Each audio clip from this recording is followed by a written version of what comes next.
I wish to share with you 4 points of advice that we have been given by one of our contemporary eminent scholars by the name of Ayatollah Jawadi Amuli, Hafidhahullah.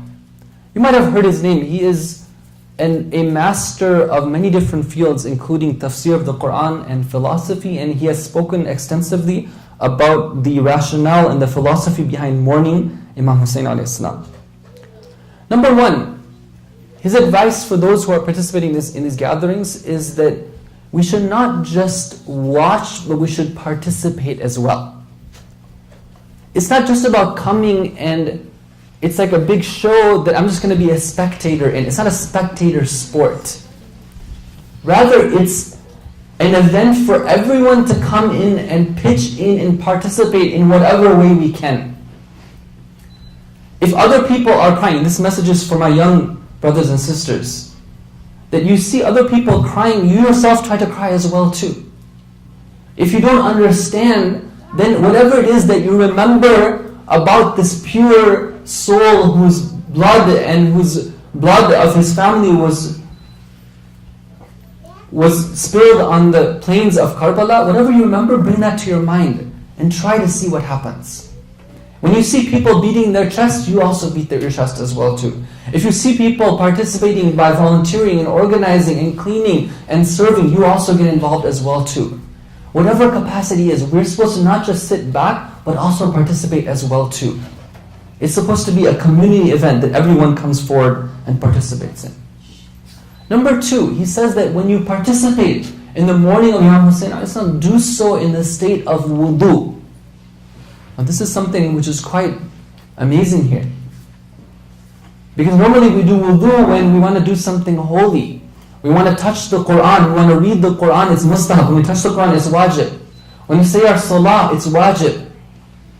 In different, when we go to sleep, we're told that we're supposed to be in the state of wudu so we can be counted as having worshipped the whole night. But he says when you enter into the gathering of the majalis of Imam Husayn, the majalis of mourning, also be in the state of wudu. Because after all, if we want to achieve purity, it doesn't come about just randomly. There's certain conditions that have to take place. We ourselves have to be pure to be able to connect to the pure one.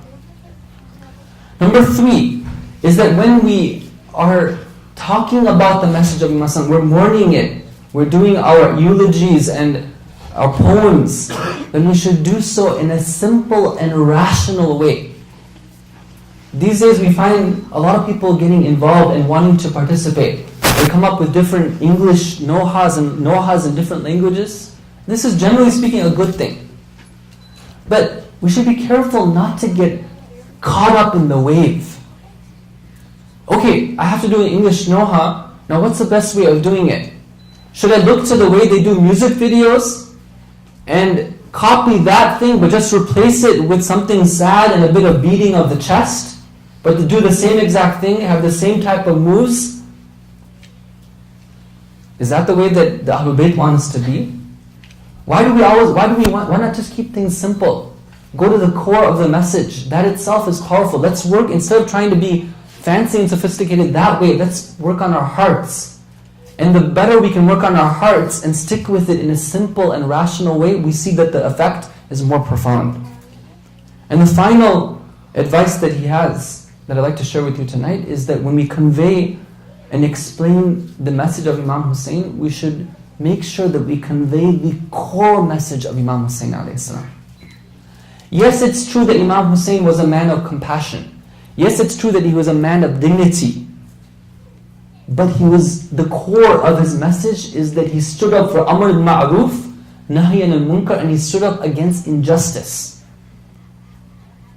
We have to be very careful here, that we don't take the message of Imam Husayn and misrepresent what we're trying to convey.